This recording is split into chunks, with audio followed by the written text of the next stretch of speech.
రేపు పొద్దున ఒక్కసారి వాళ్ళకి 400 టీఎంసీలు రైపేరియన్ రైట్స్ ప్రకారం అంటే వాళ్ళు తొందరగా ప్రాజెక్ట్ కట్టి ఆ 200 టీఎంసీలు కాకుండా దాన్ని ఇంకా పెంచుకుంటే రేపు పొద్దున మన తెలంగాణకు మళ్ళీ అంటే గోదావరి ట్రిబ్యునల్ ముందర పోయి రేపు పొద్దున ట్రిబ్యునల్ ఏర్పడిన తర్వాత గోదావరి ట్రిబ్యునల్ ముందర పోయి మేము ఆల్రెడీ ప్రాజెక్టులు కట్టున్నాము మాకు హక్కు ఉందని చెప్పి నీళ్ళు తీసుకుంటే మన తెలంగాణ ప్రజల మళ్ళీ తెలంగాణ భూములన్నీ ఎడారిగా తయారవుతాయి.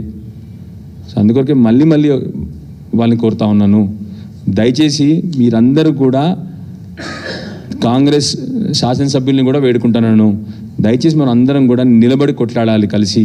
లేకపోతే 65 ఏళ్ళు మనం దేనికైతే పోరాటం చేసినామో ఏదైతే సాధించుకున్నామో మళ్ళీ వెనకపోతాం మనం అని చెప్పి మీ అందరినీ కోరుతా ఉన్నాను. Thank you. మళ్ళీ ఒకసారి చివరికి కేవలం తెలంగాణ హక్కుల కోసం నిలబడి పోరాడేది కేవలం బీఆర్ఎస్ పార్టీయే.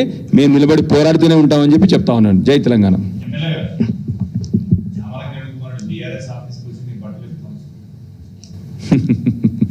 మీకు తెలుసు కదండి, నేనేమైనా ఉంటే సబ్జెక్ట్ మాట్లాడతాను. ఏముంది మాట్లాడటము, సంతకాలు పెట్టడం చాలా ఈజీ. నేను దాంట్లో దిగను నేను, సరేనా? దేనికి బట్టలు ఇస్తారంట? అంత షోక్ ఉంటే బయట పోయి ఎక్కడైనా బట్టలు ఇప్పేవాళ్ళని చూసుకోవాలంటే చూసుకోమని చెప్పాను. ఇక్కడ రావడం ఎందుకు, మరి దానికి తెలంగాణ భవన్ రావడం ఎందుకు?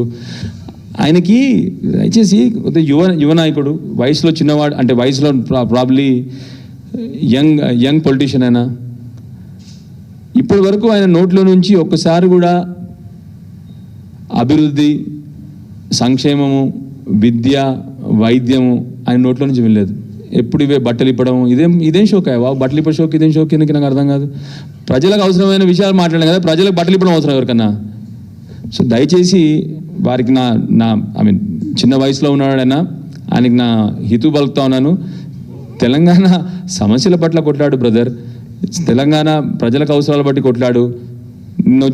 నిన్న కూడా ఏదో నాకు తెలిసింది ఏంటంటే ఏదో ఈ బనకచర్ల గురించి, హరీష్ గారి గురించి మాట్లాడానంట. నీకు బనకచర్ల స్పెల్లింగ్ కూడా తెలియదు, నీకు తెలియదు, నీకేం తెలుసు అని చెప్పి నీకు మాట్లాడుతున్నావు బనకచర్ల గురించి. సో దయచేసి మిమ్మల్ని రిక్వెస్ట్ చేస్తున్నాను, ఇలాంటి ఇది ఇంకొక ప్రాబ్లం తయారైంది ఇక్కడ. ప్రతి ఒక్కరు గురువుకి మించిన శిష్యుడు అవ్వాలని ప్రయత్నం చేస్తూ ఉన్నారు. ఇక్కడ చంద్రబాబు నాయుడు గారు గురువుకి మించిన శిష్యుడిగా మా రేవంత్ రెడ్డి గారు అబద్ధాలు చెప్పడంలో దిట్ట.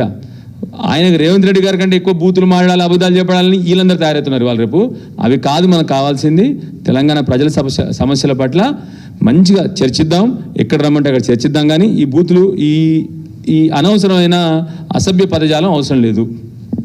Thank you.